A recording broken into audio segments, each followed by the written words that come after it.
¿Y hace cuánto en Advaita Info compartiendo? En Advaita, pues me enteré cuando me lo dijisteis, ¿eh? Y lo que más gracia me hace es que pone como maestro semitradicional. Es maestro y otra cosa. Pues, lo de semitradicional estoy de acuerdo, porque sí, en parte soy muy tradicional, pero en la parte práctica, pero en la parte teórica no soy nada tradicional. Entonces lo de semi-tradicional me cuadra, pero lo de maestro todavía no. Gradualmente. No, todavía ni, digamos. Claro. Momento, pues estoy en ese camino y a ver qué pasa. Igual el nombre maestro de alguna manera como que tiene mucha carga.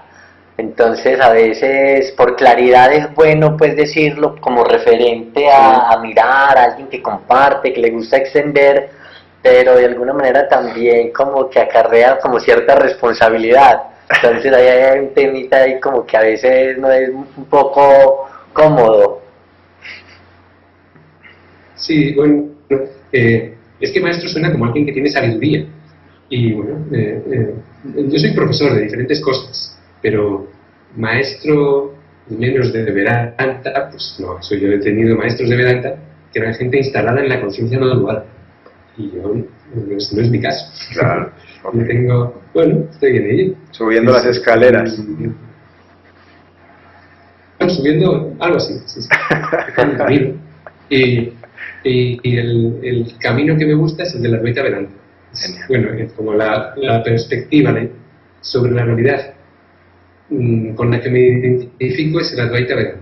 Vale, ya vamos a entrar ahí. Vale, para poner un poquito de protocolo, nos encontramos en nuestro canal Hacia Adentro, de nuevo desde la ciudad de Medellín, Andrés, Mauricio, y desde España con el amigo Javier Ruiz Calderón, un chico que encontramos a través de la web Advaita Info, buscando, digamos, en maestros, tema pues que nos acabas de desbaratar, pero básicamente aparecías en el listado, te buscamos por Facebook, me imagino, si mal no recuerdo, y pues acá estamos conectados. Javier pues nos contará un poquitico de lo que comparte y de cómo lo hace, pero básicamente se mueve en el tema docente, es profesor y pues, se mueve, digamos, en estos medios. Javier, bienvenido a Hacia Adentro. Muchas gracias, y gracias por contactar conmigo y pensar que puede ser interesante hablar conmigo. Muchas gracias. La verdad, la apuesta es en doble sentido, porque no tenemos ni idea de qué nos vamos a encontrar en esa conversación, si nos va a tocar cortar el video, borrarlo, publicarlo. Veamos qué tal. Hola Javier, gracias por aceptar la invitación y bueno, de alguna manera como haciendo referencia a ese comentario, de eso se tratan estos encuentros, ¿cierto? O sea, como para poner un poquito ahí de claridad a los que puedan ver esto, no nos conocemos, o sea, de alguna manera, primera vez que tenemos un encuentro así como un poco más profundo y no sabemos, no hemos preparado ni hemos dicho, bueno, la idea es hablar sobre X o Y tema o que sea en esta dirección. Entonces, de alguna manera también eso es lo rico de estos encuentros, que son muy espontáneos, muy al sentir, sin una agenda predeterminada. Entonces, bienvenido, porque igual así es la vida. Bueno, pues encantado de ver de qué queréis que hablemos, porque aquí vais, bueno, vosotros sabréis lo que queréis. Vale, te habíamos encontrado en este referente de Advaita Info y pues hay algunas lecturas, algunos escritos que tuve la oportunidad de repasar. Y se observa que vienes de una línea de pensamiento, de una metodología para tu camino, para tu proceso individual en la parte espiritual, ligado a la Advaita Vedanta, si mal no estoy. Entonces, pues nos gustaría arrancar por ahí, que nos contaras un poquitico de esa metodología, de ese camino, qué consiste, cómo se ha vivido hasta ahora en tu experiencia. Bueno, el Advaita Vedanta es como la filosofía de fondo en la que me baso en mi vida, ¿no? La práctica no es puro Advaita Vedanta. Yo empecé hace mucho, pero el primer camino un poco más sólido que seguí era un yoga, una especie de yoga integral, pues como lo enseñaba la escuela de Swami Sivananda de Rishikesh. Mi primer maestro fue Swami Krishnananda. Swami Krishnananda era un discípulo de los principales de Swami Sivananda, que vivía en el ashram de Sivananda de Rishikesh, y al principio era el maestro de Advaita Vedanta del ashram, que desde muy joven se dedicó a ello y vamos, era muy reconocido como una persona que tenía esa percepción no dual, pero luego él mismo empezó a enseñar algo más amplio, porque el Advaita Vedanta él decía que es lo más profundo, pero a mucha gente no le dice nada, o sea, a mucha gente le es inútil completamente, porque es un enfoque directo. Entonces, estos planteamientos, caminos directos o caminos entre comillas, estos buscar la realidad en el presente, estos caminos que no plantean que la meta está ahí, yo estoy aquí y tengo que recorrer un camino hasta llegar ahí, sino que es el aquí y el ahora, lo que nos interesa, pues son muy difíciles y estériles para mucha gente. Entonces él empezó a enseñar diferentes cosas. Advaita Vedanta para algunos, para otros caminos de la devoción, otros caminos más de meditación. Y bueno, es un enfoque como un yoga integral, un Vedanta integral. Y es el enfoque que yo tengo en realidad. Como la filosofía básica es el Advaita Vedanta, pero la práctica que hago es una combinación de diferentes cosas. O sea, igual que hago estudio de las escrituras, reflexión, asistir a enseñanzas de maestros no dualistas, pues también hago meditación. Me encantan los vayans, cantar a las divinidades, o sea, a los símbolos personales de lo absoluto. Servicio desinteresado, eso toda la tradición dice que es un tipo de práctica que purifica mucho, porque en el Advaita Vedanta tradicional se considera que hay dos aspectos. Uno es la percepción de la realidad y el otro es algo así como la pureza mental. Con el maestro de Vedanta que teníamos en el ashram, Swami Brahmananda, era una persona instalada plenamente en la conciencia no dual. Era el maestro de puro de Vedanta, al que me envió Swami Krishnananda. Después de un tiempo de estar con él, de ir a clase con él y de recibir sus enseñanzas, mucha gente llegaba a percibir la cosa, a ver lo real, ¿no? A tener percepción no dual. Pero eso no basta ni remotamente, porque eso es relativamente fácil. Si uno acude o se relaciona con cualquier maestro no dualista, incluso aunque no esté instalado plenamente en la conciencia no dual, al cabo de un tiempo es fácil que perciba la no dualidad. Lo que es muy difícil es que esa percepción se asimile, se convierta en espontánea y continua. Eso es muy difícil. Vale. Entonces hay mucha gente que ha tenido esta percepción. Yo tuve esa percepción, entonces fui donde Swami Brahmananda y le dije que creía que había alcanzado la liberación.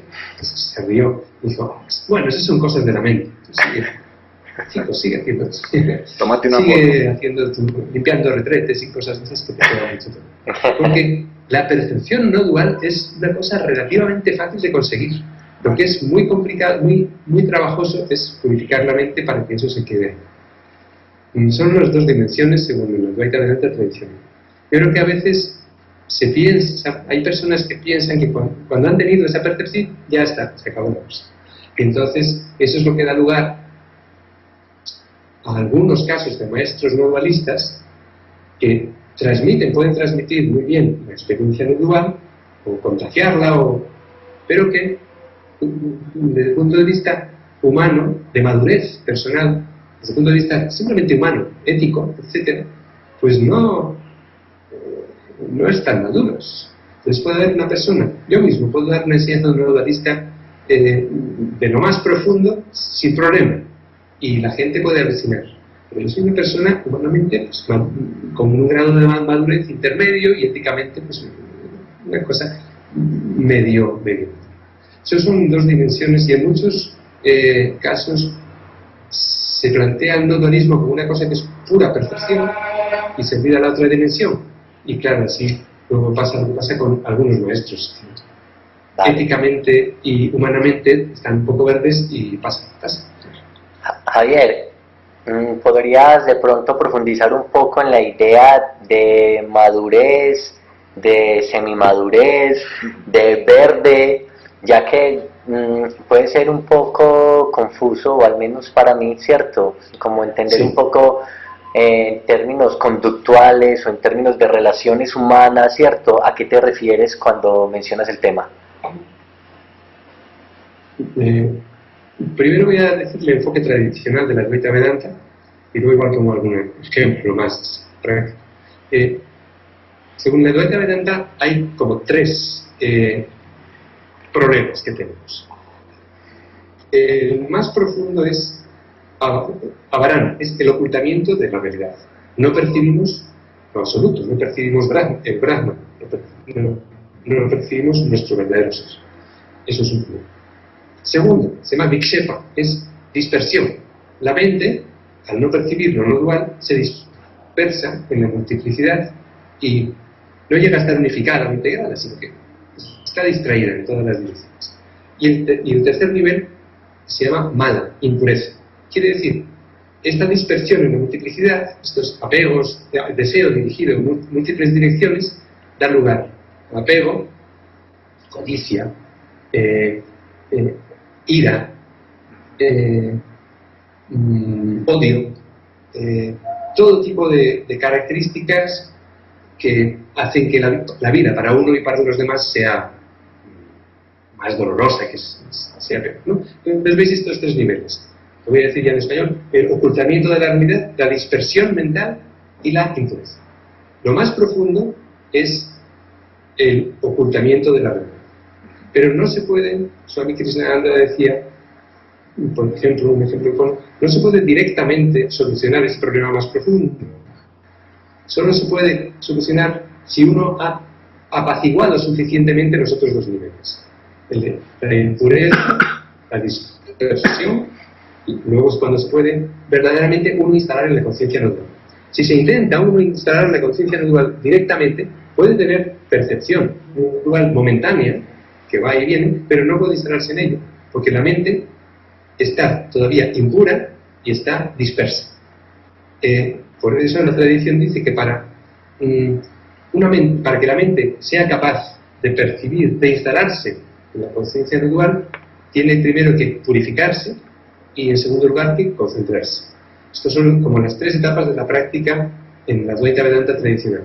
Se llaman karma, upasana y jnana. Karma es la acción, karma yoga, servicio desinteresado, cultivar unas cualidades éticas, etc. Eso es karma. Upasana son todas aquellas prácticas que permiten concentrar la mente. Por ejemplo, la meditación, el hatha yoga, las prácticas devocionales dirigidas a una divinidad. Todo eso sirve para concentrar la mente. Cuando la mente está purificada y concentrada es cuando puede arraigar ahí el conocimiento. Por eso tradicionalmente no se somete al discípulo a la enseñanza no dualista directamente, sino que se espera que esté suficientemente purificado y concentrado. También se puede desde el principio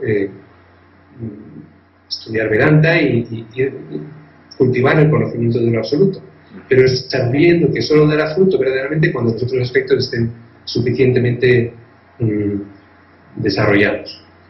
Esto es el enfoque tradicional. Bueno, por eso en las Upanishads y en otros textos antiguos son típicas las historias de un discípulo va al maestro, le pide que le enseñe el conocimiento de la realidad, y el maestro le tiene 10 años pues barriendo el monasterio, no le dice nada, construyendo y destruyendo casas, o sea, haciendo toda clase de cosas para que el ego vaya volviéndose más ligerito, menos sólido, se vaya disolviendo un poco. Luego cuando el maestro ve que el discípulo está preparado es cuando ya le transmite la enseñanza. Bueno, eso es el enfoque tradicional. Vale. Y bueno, me parece sensato. Okay. Y Javier tuvo la oportunidad de estar, o sea, durante años en algún lugar específico con sus vestimentas correspondientes de digamos, esta metodología o cómo se describe ahí o cómo ha sido tu acercamiento a esta metodología? Bueno, conocí a Swami Krishnananda en el ashram de Rishikesh. Yo llevaba tiempo haciendo práctica espiritual, meditando, estudiando Vedanta, yendo a satsang, sobre todo en relación con el estilo de yoga de Swami Shivananda. Entonces, Swami Krishnananda, pues, aunque como dije antes era un maestro de yoga integral, era dentro de esa enseñanza en Advaita Vedanta era importantísimo. Entonces hice mi tesis de doctorado en la universidad sobre la filosofía, la práctica de la Advaita Vedanta en la obra de Swami Krishnananda. Entonces ahí leí sus libros, todos los días iba a hablar con él. Eso es una parte académica, que era una excusa pues, para hacer la parte práctica que ya había empezado con él un tiempo antes. Entonces, está la enseñanza de Swami Krishnananda, pero él, como dije antes, me dijo que fuera a las clases de otro Swami que había en el ashram, Swami Brahmananda. Swami Brahmananda era un ñaño, o sea, no enseñaba ninguna clase de yoga integral, ni devocional, ni nada, se centraba exclusivamente en el Vedanta. Todos los días tenía en el ashram 2 clases en las que iba comentando todos los textos del Vedanta, una por la mañana y otra por la tarde. Y la clase consistía en que alguien leía el texto y iba comentando. Le hacíamos preguntas. Él, en su método, insistía mucho en la reflexión. Sabéis que en la práctica tradicional del Vedanta, el Vedanta ya puro, tiene 3 partes: oír enseñanzas, reflexionar sobre ellas y meditar. En realidad basta con oír las enseñanzas. Una persona que está suficientemente abierta oye una vez le dicen: tú eres lo absoluto, tú no eres este cuerpo y esta mente, solo existes tú. Es decir, oyes una vez y ya lo percibe. Pero la mayor parte de la gente no le pasa eso. Entonces, no basta con oír, sino que hay que reflexionar intelectualmente. Entonces siempre les decía: esto que os he dicho ahora, reflexionar. Y él le daba máxima importancia a la reflexión. Y luego meditación. Él decía: 10% oír. 20% oír. 75% reflexionar. Y luego ya 5% meditar. Entonces nos preguntas, decía: ¿este libro? ¿Veis este libro? Este libro, cuando no lo veis, ¿existe o no existe? Reflexionar, digamos. Es como en los monasterios Zen, que van donde el maestro, hay un cuadro, una pregunta un poco absurda o incomprensible, hay que reflexionar sobre él. Pero la reflexión intelectual no sirve, al final otra cosa tiene que pasar. Es como que el intelecto, se puede decir, por una parte, que se va purificando a base de esa reflexión, se va volviendo más sutil hasta que desaparece. O también se puede decir que el intelecto llega a momentos en que se estalla, porque es que no puede responder esa pregunta. Bueno, y luego dentro del Vedanta hay varios caminos de reflexión, o de... No es reflexión, no es especular, sino que es... El maestro te va a guiar... La percepción, eso ya está aquí, ya lo estamos percibiendo, no estamos percibiendo otra cosa. Lo que pasa es que no nos damos cuenta. Es como si preguntamos: ¿dónde están las gafas? Estoy perdido de las gafas, no sé dónde están. Y de repente alguien te dice: las tienes puestas. Entonces te das cuenta. Ya las tienes puestas y ya las estamos percibiendo, ya estamos percibiendo eso. Lo que pasa es que no nos damos cuenta. El maestro que hace es que nos señala las gafas que ya tenemos puestas. Y por eso la palabra del maestro nos lleva a la experiencia directa. Porque es una experiencia, no es que la palabra cree la experiencia, sino que la palabra nos señala esa experiencia en la que ya estamos. Esa es la cosa. Por eso, si el camino del Vedanta es difícil, porque es demasiado. ¿Demasiado qué? Facilísimo. Demasiado fácil. No hay que hacer nada. Porque ya solo hay eso, no hay otra cosa. Pero creemos que tenemos que conseguir algo, que hay que recorrer un camino para llegar ahí. Y claro, eso es el problema. Javier, te interrumpo para preguntarte, al hablar contigo, al escucharte, siento, no sé qué tanto, pero siento que de alguna manera sos muy erudito en este tema, que has leído, que de alguna manera comprendes como la parte histórica de cuáles son de alguna manera diferentes vertientes que han sido símbolos hacia un mismo objetivo, por así llamarlo, ¿cierto? O sea, siento que en ti hay un conocimiento muy amplio para compartir alrededor del tema.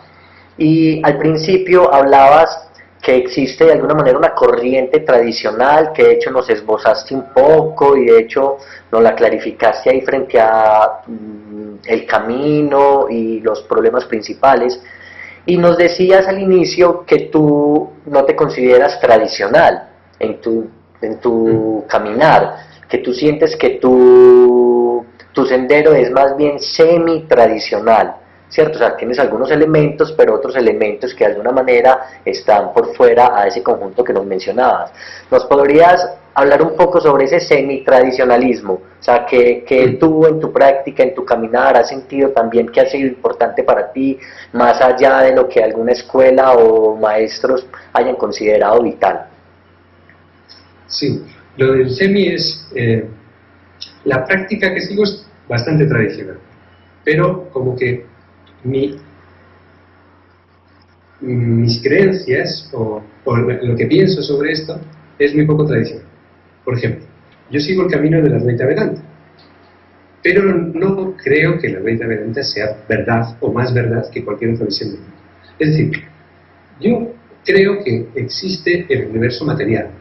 Eso sí lo creo, ¿no? Porque lo percibo por los sentidos.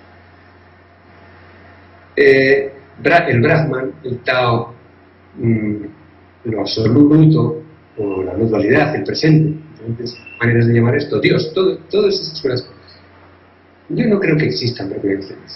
Creo que son ficciones útiles, no que sirven para llevar a la persona a un estado pues, de ecuanimidad, de paz interior y un estado de sabiduría. Lo que sí creo es en la posibilidad de llegar, de vivir de esa manera, de vivir con sabiduría, de que se pueda llegar a alcanzar un estado de sabiduría. Porque creo que hay personas que viven de esa manera, unas largas tradiciones, muchas tradiciones en las que se habla de esa posibilidad, de caminos para llegar ahí, y hay personas de las que se habla o que uno ha conocido directamente, por ejemplo, la persona que conozco directamente, que me parece que está instalada más claramente en ese estado, es mi maestra actual, que es Amma Matamritananda Mayi, pues estoy convencido de que está en ese estado. Es decir, creo que es posible llegar a ese estado y creo que merece la pena porque es una forma de vivir mucho mejor, más feliz y más plena en todos los sentidos para uno mismo y para los demás. Esa es mi creencia básica. Filosófica, metafísicamente, no creo que haya, no sé nada de que haya algo más allá aparte de este universo material. Lo que creo es en la posibilidad de otra forma de vivir y de percibir la realidad. Válido. Es decir, no creo que la realidad sea no dualista o intermedia. Creo que se puede ver una visión, una perspectiva no dual sobre la realidad. Y creo que eso es lo que libera, o lo que despierta. ¿Veis? Eso es lo que no es nada tradicional. Porque claro, yo digo esto en ambientes vedánticos o budistas, y pues se morice. Te saliste del sistema con esa idea.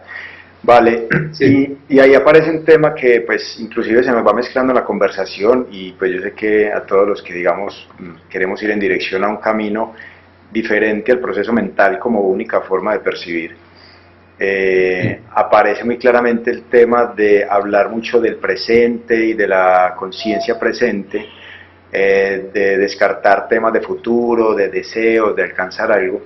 Pero se nos confunde muchas veces porque pues en lo que estamos compartiendo se supone que con lo que nos comparte, si lo miráramos como una historia neutral, se están dando unos pasos para llegar a algo, ¿cierto? O sea, están llevando unas prácticas o unos procedimientos, unos métodos para alcanzar o un estado, o llegar a un estado, instalar la mente en otra lógica, o sea, estamos jugando, digamos, como en las dos posibilidades de eso. ¿Cómo se concilian desde la perspectiva de Javier el concepto de presente y ahora, aquí, XY, con un estado ideal, o sea, como un lugar hacia donde llegar o un estado adicional.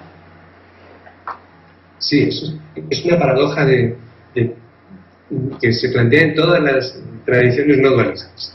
Y esto lo tienen, claro, se lo han planteado, lo han discutido y ya pues desde hace miles de años en las escuelas no dualistas, budistas, etc. Claro, me salen formulaciones tradicionales sobre este tema, porque es la manera que yo tengo de formularlo, ¿no? Algo así como que mientras uno no esté instalado de manera espontánea en la conciencia no dual, eso de que solo existe el presente es una mera idea, es falso. Mientras uno vea las cosas de manera dualista, es decir, que si me insultan se enfada y esas cosas, y si le alaban se pone contento, pues para esa persona no existe la no dualidad. Esa persona vive en un mundo dualista. En un mundo dualista entonces hay felicidad, placer y dolor, hay pasado, presente y futuro, y en ese mundo es en el que uno se mueve. Solo se hace práctica, el hacer práctica espiritual, el mero hacer práctica espiritual, implica dualismo, porque si no, ¿qué va a hacer uno? Nada. Si no hay nada que conseguir, pues ya está uno allí. Es la verdad. La verdad, hay una distinción, siempre todas las escuelas dualistas distinguen entre la verdad absoluta y la verdad relativa. La verdad absoluta es que solo, en términos negativos, solo existe Brahma. Y todo esto es Brahma. Y no hay nadie que tenga que conseguir nada. No hay esclavitud, no hay individuo, no hay liberación, no hay práctica. Eso es la verdad absoluta. Pero, mientras la persona, mientras la mente no esté instalada en esa percepción de manera espontánea, está en un mundo falso que es el de la verdad relativa. Y entonces todo lo que hace se realiza en ese mundo de la verdad relativa. Es como, por ejemplo, si estuviéramos en un sueño. Estamos soñando y en realidad no pasa nada porque estamos en la cama dormiditos. Pero en ese sueño hay un león que viene a comernos y alguien nos va a dar un puñetazo y tal. Entonces, si alguien nos quiere pegar en el sueño, pues huimos de esa persona para que no nos pegue un puñetazo. Y si nos alcanza y nos pega un puñetazo, nos duele. En realidad no pasa nada, estamos en la cama dormiditos. Lo mismo. Pues en realidad da lo mismo lo que me pase, lo que yo haga, lo que haga este individuo. Da lo mismo todo, porque todo solo existe en lo absoluto. ¿No? Pero el pretender... Bueno, hay otra enseñanza tradicional sobre este punto, precisamente.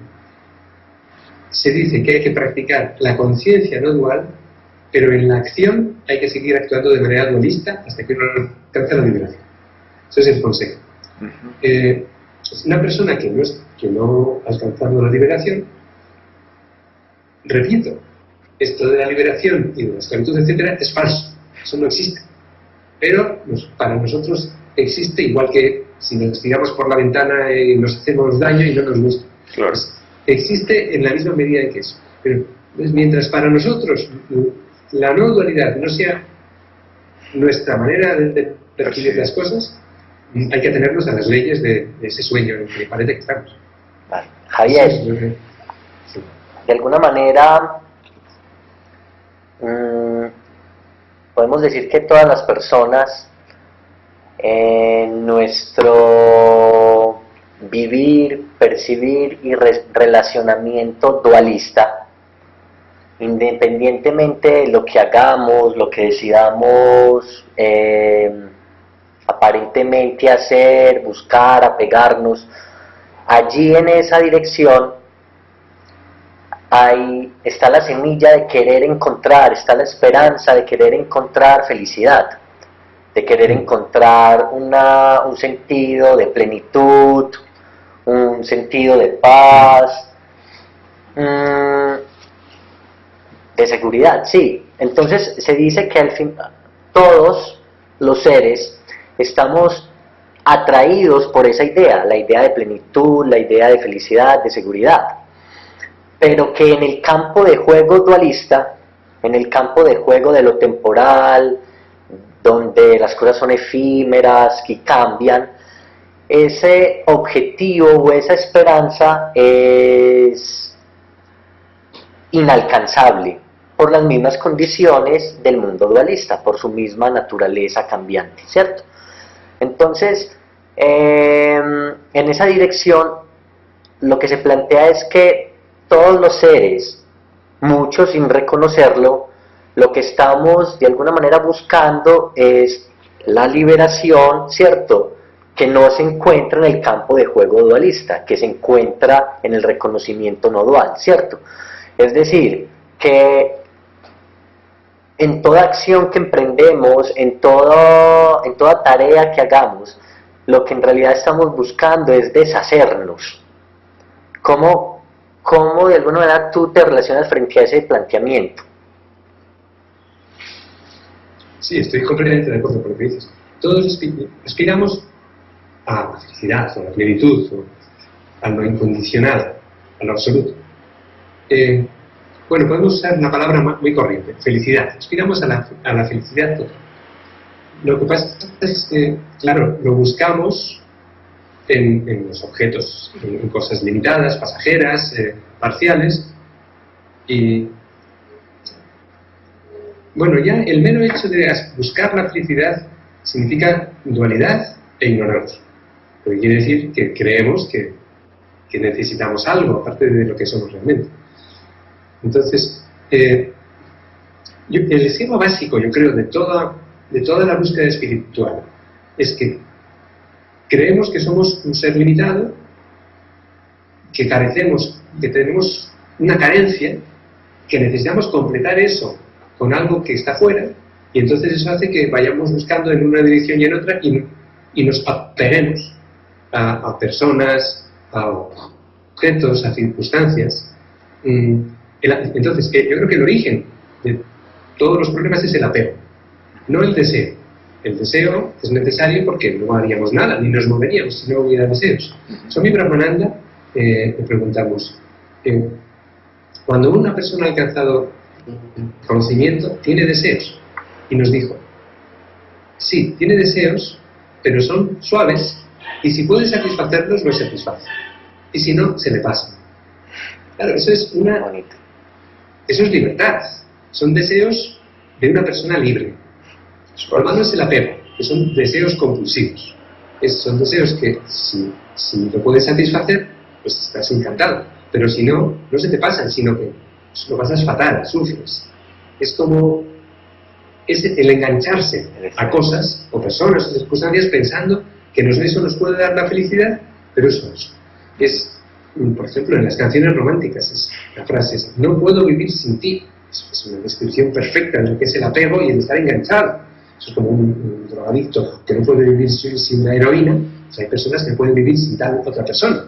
Nos pasa un poco a todos. Entonces nos apegamos a toda clase de cosas. Bueno, entonces todos buscamos, creo yo, como dices tú, la felicidad plena, pero la buscamos en objetos limitados, pasajeros, etcétera, y no hay nada que hacer. Solo cuando ya llega un momento que nos hartamos de esa búsqueda repetitiva, de ese ciclo, y comprendemos que en las cosas limitadas no encontraremos la felicidad, se produce el desapego. El desapego, esas veces comprendemos que ahí no está la felicidad, nos desapegamos de las cosas limitadas y aspiramos directamente ya a lo absoluto, a lo ilimitado. Son las dos caras de la misma moneda. Desapego de lo relativo y apego o anhelo de lo absoluto. Eso no sé quién decía, Swami Sivananda lo decía, pero creo que se basaba en algún otro. Decía, son los dos aspectos de la espiritualidad. Attach, detach. Attach, apégate, anhela lo absoluto, aspira a lo absoluto. Y detach, desapégate de lo limitado. Van juntos. Entonces, vamos, estoy completamente de acuerdo con tu planteamiento, que me parece que es la base de toda vida espiritual. ¿Y cómo viene la historia de Javier al proceso? O sea, ¿qué había ahí en tu vida? ¿Qué te estás dedicando? ¿Qué ocurre? ¿O a través de qué cadena de sucesos se deposita Javier en esta pedagogía o metodología? ¿Cómo no entiendo? ¿Cómo se puede entrar en este camino? ¿Cómo fue tu experiencia? Esa es una pregunta más farandulera. Sí, más de... de conocer un poco del personaje, Javier. Bueno, pues desde muy pequeño me empezó a interesar esto. Que prácticamente lo primero que conocí de este tipo de cosas había una serie de televisión que se llamaba Kung Fu. La primera temporada era buena, salía, bueno, era un monje chino que andaba por Estados Unidos, que estaba siempre peleándose y tal, pero que mantenía una gran ecuanimidad y que se acordaba a menudo de su maestro en China. Entonces, cuando se planteaba una dificultad, él se acordaba de escenas con su maestro y su maestro le daba sus enseñanzas, que eran muy de budismo zen. Y las primeras temporadas de la serie eran muy buenas, luego degeneró, se convirtió en una cosa horrible. Eso me encantaba. Estados Unidos.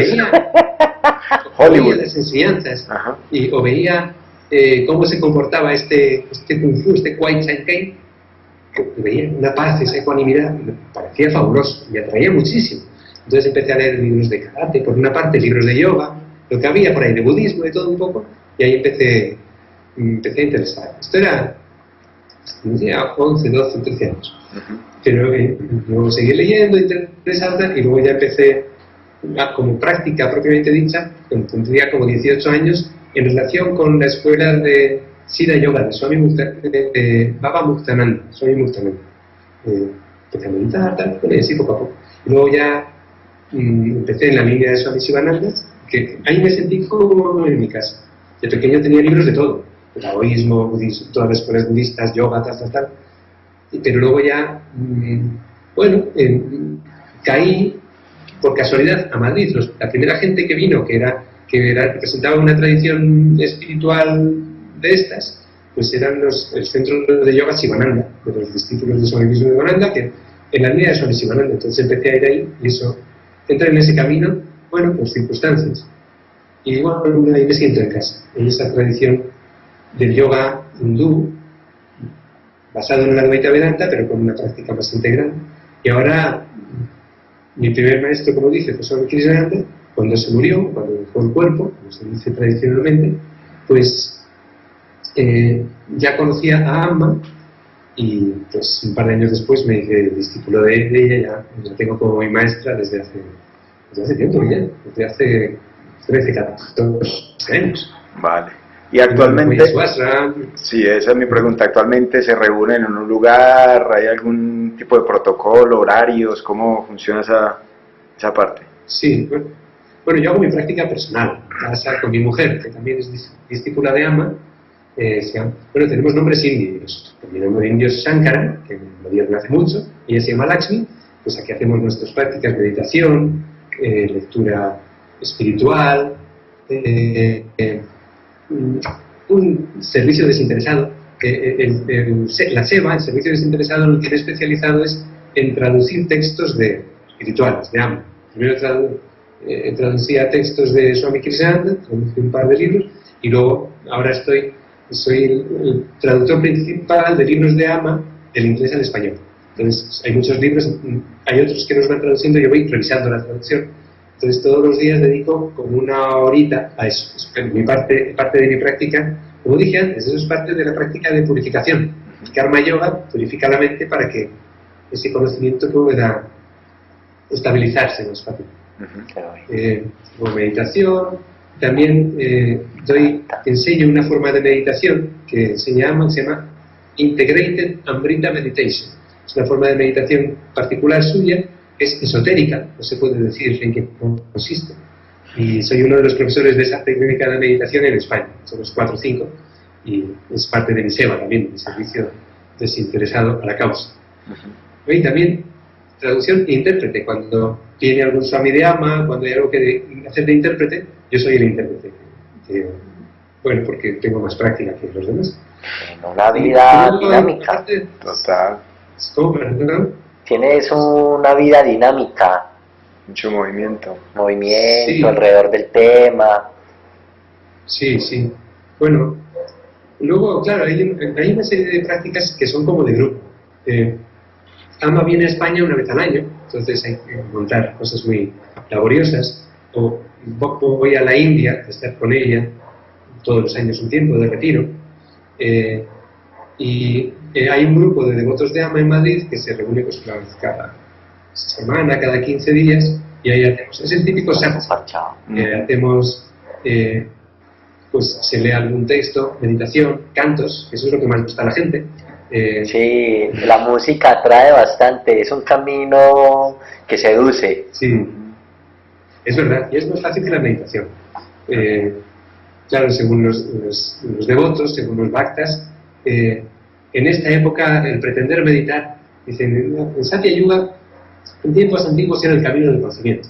Luego ya en el siguiente yuga de la cosa degeneró ya para meditación.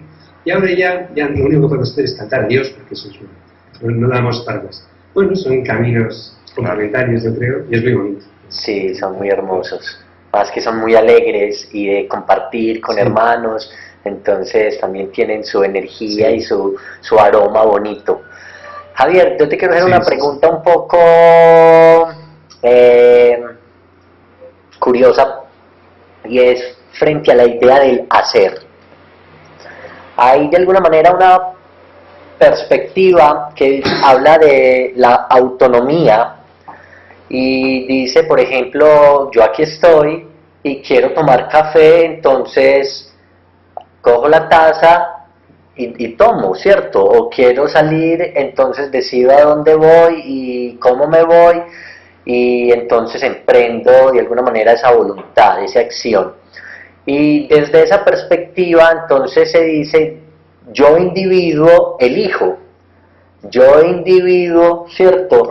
Tomo esta decisión y decido ponerme esta ropa, comerme este plato, etcétera, etcétera. Existe otra visión que llega y dice, no, en realidad estás siendo testigo de algo que se está desenvolviendo y estás creyendo que tú formas parte de eso de una manera autónoma, pero es falso, es decir, no puedes controlar qué va a suceder dentro de un minuto. Cuando piensas acerca de algo, no escoges ese pensamiento aparece delante de ti y te da la impresión de que ese pensamiento es tuyo, pero en realidad, ¿cierto? Emergió y lo viste, sí, lo viste alzarse ante ti y creaste un apego con él, una identidad, pero en realidad no escogiste ese pensamiento. O sea, no podemos saber qué pensamiento vamos a tener dentro de 5, 10 segundos, etcétera.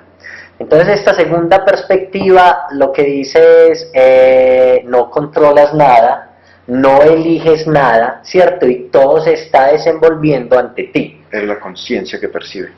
Exacto. Entonces, quisiera saber cuál es su perspectiva alrededor de la idea de hacer o no hacer. ¿Cuál es tu relacionamiento alrededor de acerca de la autonomía, de la elección y del desenvolvimiento del personaje Javier o de cualquier situación en el mundo?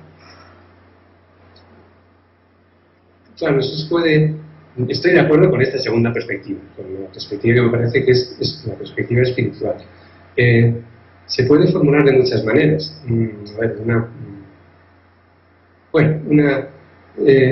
Es el decir, yo hago esto, decido esto, sería, pues eso lo podría decir este dedo, pues podría decir, yo me muevo, yo soy un ser independiente y hago lo que quiero y voy para acá y para allá. Yo creo que el individuo es una parte del organismo que es el universo entero. Somos como un miembro o una célula dentro de un organismo más grande y todo lo que hacemos está determinado por el conjunto del organismo. O sea, yo como individuo, la idea de que yo hago algo me parece una idea que va unida a la visión ignorante de la realidad. La idea de yo soy este individuo. Claro, nos percibimos como una persona, un organismo, un ser, que está separado del resto del universo y que es como indivisible. Así es como nos sentimos normalmente. Y eso es una visión totalmente errónea. Eso es muy fácil de verlo, pues somos seres, como digo, como personas. Somos seres compuestos de un montón de cosas y encima somos inseparables del resto del universo. O sea, somos un subsistema de un sistema más amplio. Entonces, la idea de que yo hago, yo decido, etcétera, me parece completamente errónea. Se puede decir con esta manera que lo he dicho, o como tú lo has dicho. Yo no soy este individuo, sino que soy el testigo que percibe los movimientos de este cuerpo-mente. Este cuerpo-mente es un robot, está actuando según sus múltiples influencias y determinaciones, y yo soy pura conciencia, la conciencia, el testigo que percibe los movimientos físicos y los procesos mentales que suceden en este robot. Yo no hago nada, desde luego. Si me pongo en esta perspectiva, esa es otra forma de decir lo mismo. Pero, o sea, en resumen, que de diferentes maneras, efectivamente puede ser. Yo soy lo absoluto, yo soy la conciencia en la que todo esto aparece. Y entre todas estas cosas que aparecen, aparece este individuo. Este individuo que está bien. Yo no hablo, yo no hago nada, yo soy la conciencia, soy el puro ser, la pura conciencia en la que todo esto aparece y desaparece. Y este cuerpo, este individuo que habla, aparece y desaparece, ¿eh?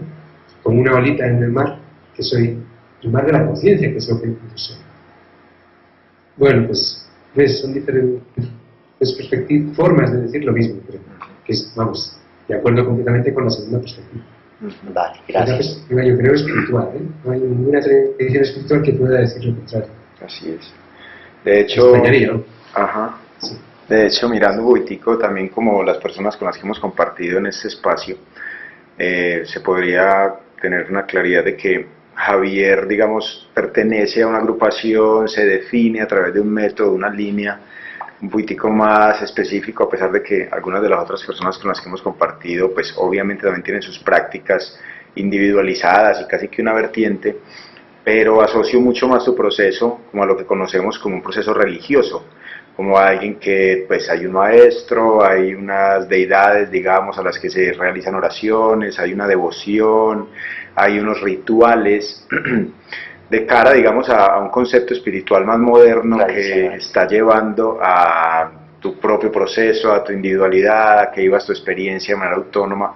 Tú nos estás contando de quizás parte de la importancia o de la relevancia de agruparse, de estar en comunidad, de encontrarse con las personas que van en línea de proceso de aprendizaje. ¿Cómo lo ves de la perspectiva, digamos, esta tradición tan antigua a la que tú perteneces actualmente, con respecto, digamos, a estas nuevas vertientes espirituales, de que tu camino es muy individual, de que casi que van creando un poquitico más de separación y distancia, digamos, de grupos? ¿Cómo lo ves, Javier? O sea, ¿cómo veo esa otra forma de vivir la espiritualidad? Sí, válido, dado que tu experiencia, dado que tu experiencia es más tradicional, más de grupo, más de rito, versus, sí, digamos, esta otra tendencia espiritual de individualizarse y de estar aparte. Sí, me parece que es un camino posible, que hay múltiples caminos. Lo que yo veo es, respecto a las tradiciones religiosas o espirituales, caben dos peligros. Uno de ellos es convertirlas en un fin en sí mismo. O sea, una tradición espiritual es un mero medio que sirve para llegar a la experiencia espiritual y luego se puede tirar perfectamente.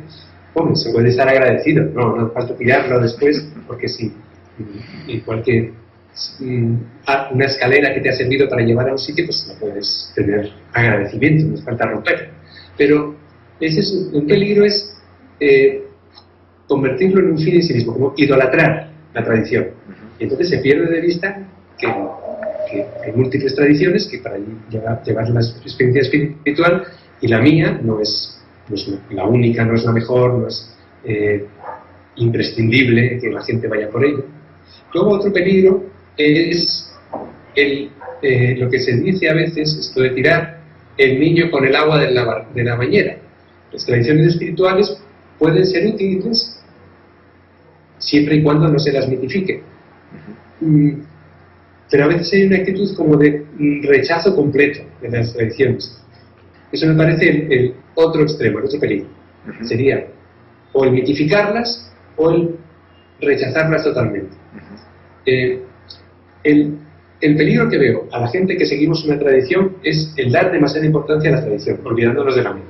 El peligro que yo veo gente que no sigue ninguna tradición es que la práctica o la vida espiritual se quede en una mera cuestión mental.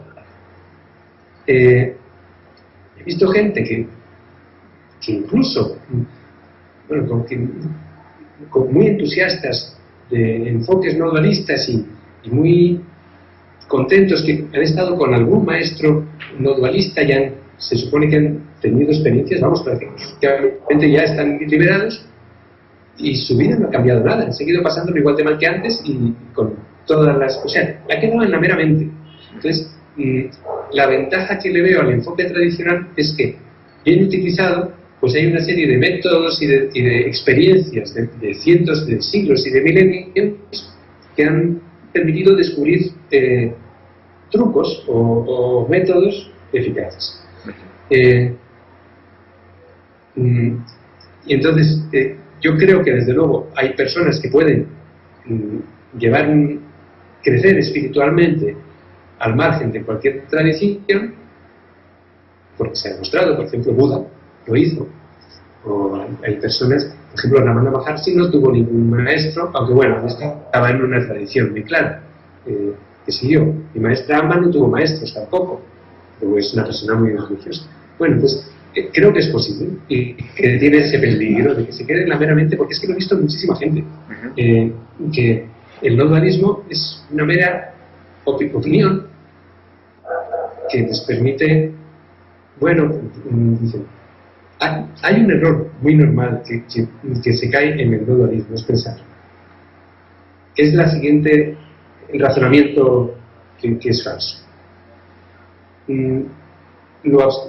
La realidad es no dual, todo es la conciencia pura, luego es indiferente lo que yo haga. Puedo hacer cosas muy buenas y muy beneficiosas para mí mismo y para los demás, o puedo dedicarme a matar a los demás, porque en realidad lo real está más allá del bien y del mal. Y yo, por lo tanto, me sitúo más allá del bien y del mal. Claro, eso cuando se hace prematuramente es muy peligroso. Hemos conocido muchos casos de maestros o discípulos no dualistas y de otras tradiciones que, con la excusa del nivel espiritual o de la perfección no dual, pues estafan a sus discípulos, se acuestan con sus discípulas, cosa que no está mal, eso es una cosa buena, pero se acuestan con ellas engañándolas mutuamente, diciendo que a ti te quiero más que a la otra, le sacan el dinero, son alcohólicos y hacen que sus discípulos también se vuelvan alcohólicos. Pero son cosas muy normales cuando uno tiene la idea de que la realidad es no dual y no hay ni bien ni mal, y por lo tanto puede hacer lo que quiere. Pues, bueno, ese es un peligro que yo veo al estar fuera de tradición. Como dije antes, os dije el peligro que habría al estar dentro de una tradición y perder de vista la meta. Bueno, esa es una opinión válido. No, está claro. Es lo que pienso en este momento. Vale. Voy a preguntar algo. Sí, pero igual también por temas de espacio y formato. Sí, yo quería como hacer una pregunta y digo que encaja un poquitico con lo que podría ser la parte final, digamos, del encuentro. Pues, digamos, una pregunta doble. Por un lado, ¿cómo se pueden acercar personas que tengan interés a este camino que tú compartes?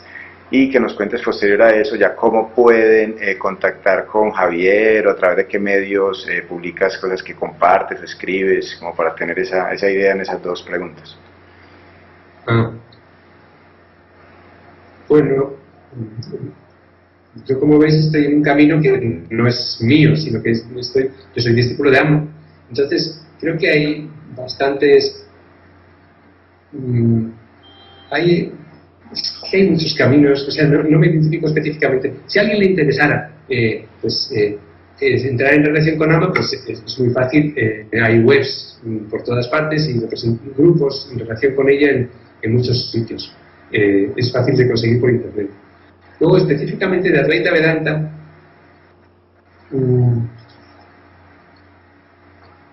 es muy conocido el movimiento de Swami Dayananda. Ha sido un gran maestro que ha muerto hace poco, y yo creo que enseña una Advaita Vedanta genuino. También, por otra parte, opino que es exclusivista. Piensa que solo la Advaita Vedanta es el único camino que puede llevar a la libertad interior, y cualquier otro camino pues es un rodeo, es una pérdida de tiempo. Y luego también tiene una ideología políticamente muy conservadora, está asociado con grupos, nacional hinduistas, es decir, con él, con los discípulos que ha dejado, se puede aprender muy bien el Advaita Vedanta, pero siempre teniendo en cuenta que cuando dejan de hablar de Vedanta, cuando hablan de otras cosas, es mejor no hacerles mucho. Bueno, letra menuda. Sí, porque es algo así. Vale. O sea, cuando eso decía Leibniz, decía, los filósofos aciertan en lo que afirman y se equivocan en lo que niegan. Eso me parece muy bueno.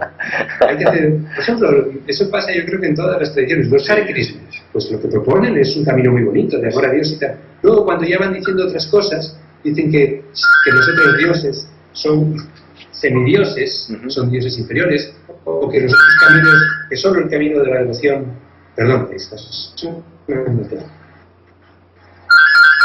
¿Aló? Bueno, sí, ya. Bueno, perdón. Voy a tirar el teléfono. Ya está, muy bien, se acabó. Bueno, pues... no diría yo, no tendría nada que decir sobre a dónde acudir, ¿no? Creo que hay muchos caminos muy buenos. Hay maestros hindúes, tradicionales, o hay muchas tradiciones budistas, o maestros también no tradicionales que son muy interesantes. Entonces, yo creo que cualquier persona que sienta este anhelo, esta llamada a otra cosa, más allá de las cosas corrientes, que siente esta aspiración espiritual, pues lo normal, yo creo que hacemos todos, es mirar en un sitio y en otro, y cuando uno sienta que hay algo que le atrae, pues que siga ese camino. ¿No? Vale. No diría más. Vale. Y con respecto a ti, ¿dónde te compartes o publicas lecturas o cómo te mueves? Si alguien quisiera entrar en contacto contigo, de pronto algún medio en especial, un taller que facilites. Ahora mismo no tengo web, tengo la idea de hacerla, pero como no domino el tema, pues entonces no sé, pues sería... si ponen mi nombre, de todas formas, en diferentes sitios aparecen vídeos, escritos, artículos, muchas cosas. Y luego, ya concretamente, si alguien me quiere escribir a mi correo electrónico, pues me encantado de responder y ponerme en contacto para lo que sea. Eso, pues si lo queréis, te lo digo no lo mandas por el WhatsApp, que lo colocamos en la información del video en YouTube, por si alguien entonces desea un contacto directo que te puedan escribir.